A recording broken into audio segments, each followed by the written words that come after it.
When you think of modern Tokyo, you may be picturing towering skyscrapers covered in clean glass facades and a fast-paced business environment. That dreamscape lives on boldly within the borders of Shiodome. Built on what used to be a grand railway yard, it is now one of the city's most striking, futuristic high-rise districts while retaining some leftover hints of the past. But is it a good place to live during a fire retirement?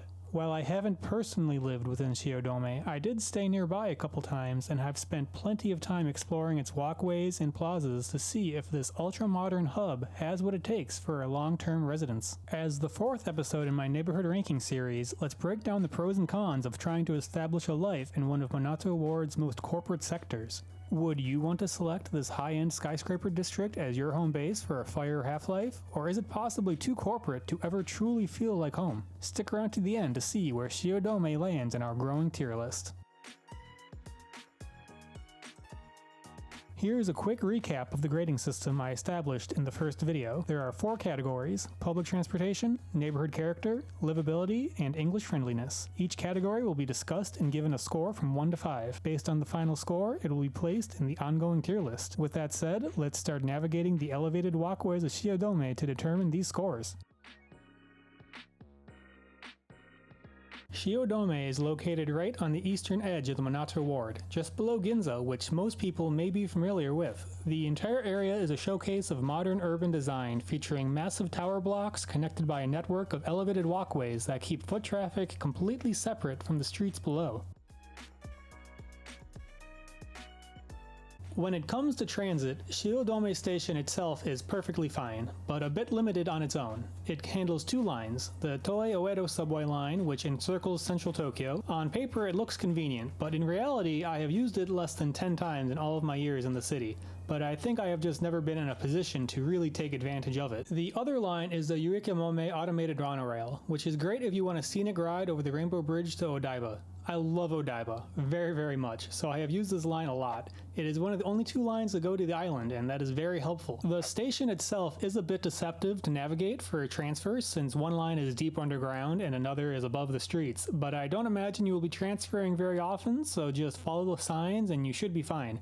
The underground corridors connecting to the various nearby buildings are a bit confusing though. However, the real secret to Shiodome's transit success isn't Shiodome Station itself, it's how insanely close it is to its neighbors. Within a short walk, you can easily access Shimbashi Station and Hamamatsucho Station.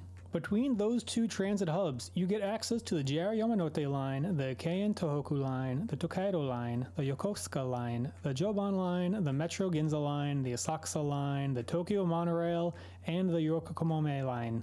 Again, Daimon Station is also nearby, offering another entry point to the Oedo and Asakusa lines. It would take a while to explain in depth where all of those go, but essentially you have direct, effortless connections to almost everything you could ever need in central Tokyo, some surrounding areas, and both airports. None of these other stations are actually within Shiodome but exist on its borders. Once again, transferring between lines can get tedious, so be sure to pay attention to the signs and the flow of the crowds, since I can see people getting lost easily, especially in Shinbashi. The Tokaido Shinkansen tracks cut through Shiodome, but there is no stop within its borders. It's a decent spot to go train spotting though. While the district's namesake station is average, the close proximity to Shinbashi alone makes it a super convenient place for public transit. However, that doesn't actually lie within Shiodome, and as I will go over shortly, you won't be living near the northern border near Shinbashi. You'd need to walk across the neighborhood to get there, which is a bit inconvenient. I'll knock 1 point off for that, and give it a 4 out of 5 for public transportation. Shiodome feels like stepping into a movie set in what I imagine an NBA thinks Tokyo looks like. That's a weird comparison, but allow me to explain. It is a beautiful district, but it struggles to feel homey. It is dominated by giant towers and massive corporate headquarters, giving it a somewhat sterile vibe. Very clean, with great connectivity to let all the salarymen and women to quickly get to their offices. It leaves a great first impression, but it gets a little repetitive after the first couple hours. It is efficiently designed, but only for the sake of getting people to work. That said, it does have a few saving graces. First are the beautiful Hamarikyu Gardens. It's a stunning traditional landscape, and I always like visiting to see their flowers. There is a small entrance fee, and it has a similar vibe to Shinjuku Gyoen, but with less crowds. Another nature escape is the Kyushiba Rikyu Gardens. It's even cheaper to access, and is very, very pretty. If you like that typical Japanese garden surrounding a pond vibe, then either park is a great option. I once went to the Panasonic Shiodome Museum of Art, and that was a pleasant, although small, art museum. I think it is a lesser known museum, but it is a nice way to spend an hour or two.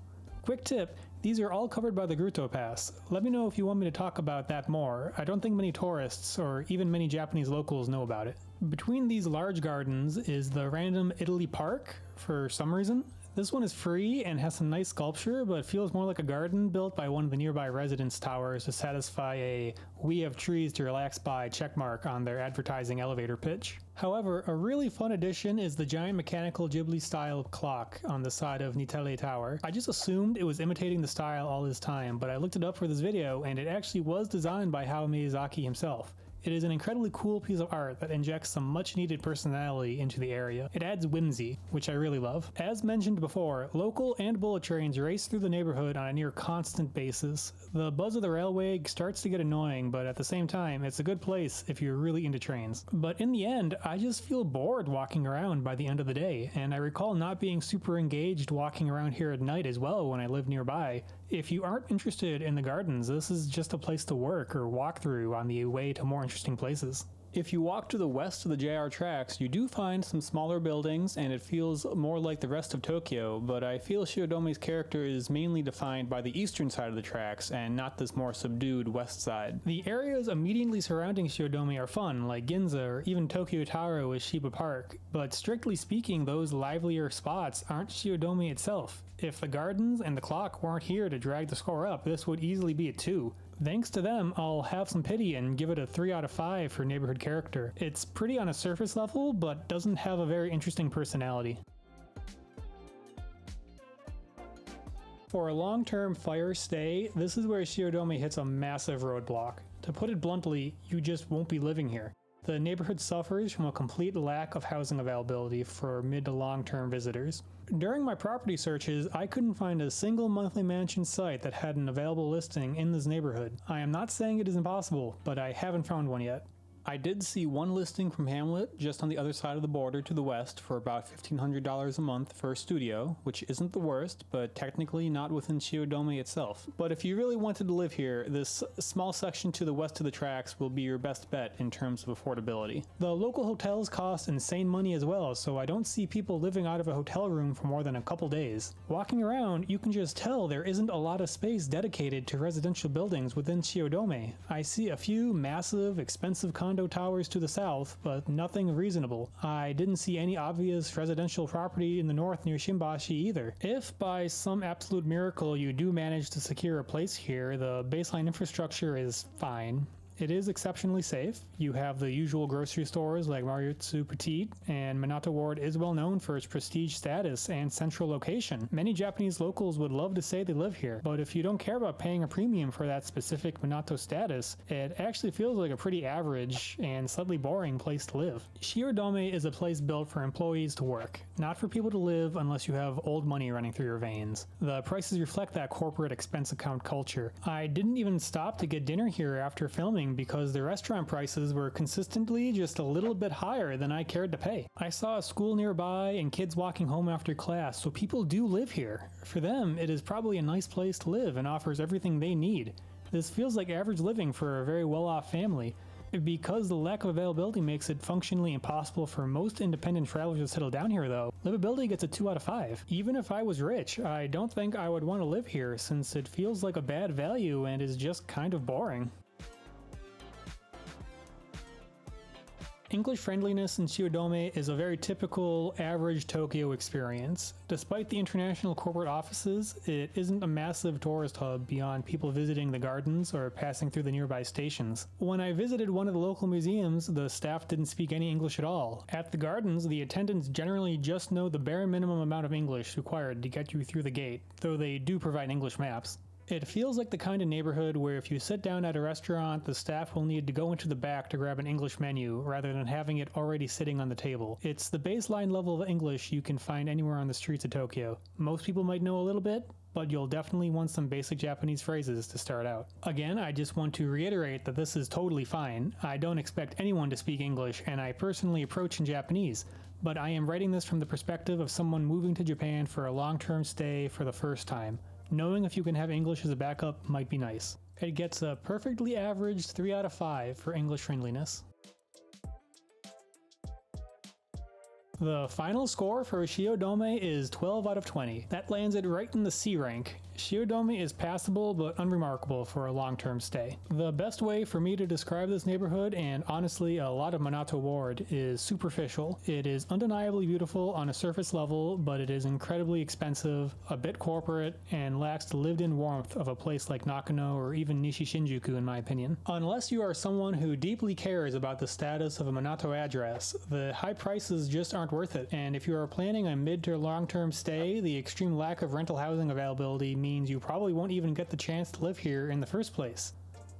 Unless you, drop over $1.5 million to buy a condo, which if you're in a place to do that, would you happen to be looking for a tour guide? It is a nice place to visit for an afternoon to see the clock, look at the architecture, walk through the gardens, or maybe stay briefly for quick access to the airports, but it's not a place to call a home base. This area used to be a rail yard, and even now I still just use it for the train stations 99% of the time. Maybe it is not fair to label it boring. So many Japanese people would do absolutely anything to live in Minato Ward after all, so it is highly desirable. But personally, I just do not find it memorable, which definitely sounds like a C to me. Thanks for watching, everyone. Before we move on, I want to give a quick shout out to everyone who participated in the poll on my community tab. I asked whether I should make this Shiodome video or one covering Tokyo Disney Sea this week. While Disney lost by a pretty large margin, I still think it would be fun to make in the future. I'll be outside of Japan for a few weeks in June, so it will likely drop in that time. Maybe alongside a video about my financial journey and why I like Japan for those wondering. I was waiting to do that until I was monetized, but I am about to just give up on that, so I might as well just make the video. Speaking of that, quick announcement. I reached out to Hamlet, one of the more well-known monthly mansion companies in Tokyo that I've used in the past, and I obtained an affiliate code. Apparently, you just mention this code when booking with them, and we would both receive a 15,000 yen Visa gift card. I don't think that should influence your decision, but if you are already going to use them, this could be a little bonus, and I would appreciate it. I also signed up for an affiliate program with NordVPN because it feels like every other YouTube channel does that. I'll add the links to the description and a pinned comment. I have briefly used them while in Japan in the past to do my taxes, so if you need a VPN while abroad, why not give it a shot? I'm working hard behind the scenes to get my monetization issues sorted out with YouTube. Once, or if that gets resolved, it will help me finance trips outside of Tokyo so I can start reviewing other cities and regions that you all have been requesting. Hopefully, lucky application number 7 is the charm, but I figured I'd try to look for other ways to generate financing. No sponsors yet, just affiliate codes for now. On the brighter side, someone recently asked in the comments about setting up a community Discord server. That is something I've been wanting to build for a while now, but I just got distracted with the AdSense trouble. I'm going to spend time looking into setting it up this weekend, so let me know if you'd be interested in joining. It would be a great, easy place for us to chat about traveling in Japan, personal finances, the fire movement, or whatever else you'd like. With that said, let's get to the part you actually care about, spinning the wheel again to reveal our next neighborhood. It will be Okubo. Alright, please feel free to comment where you'd like to see me go in another video. If you enjoyed this look at Shiodome and want to see where we head next, make sure to hit that subscribe button to catch my future videos. I'm Hoshi Japan. You stay classy, Shiodome.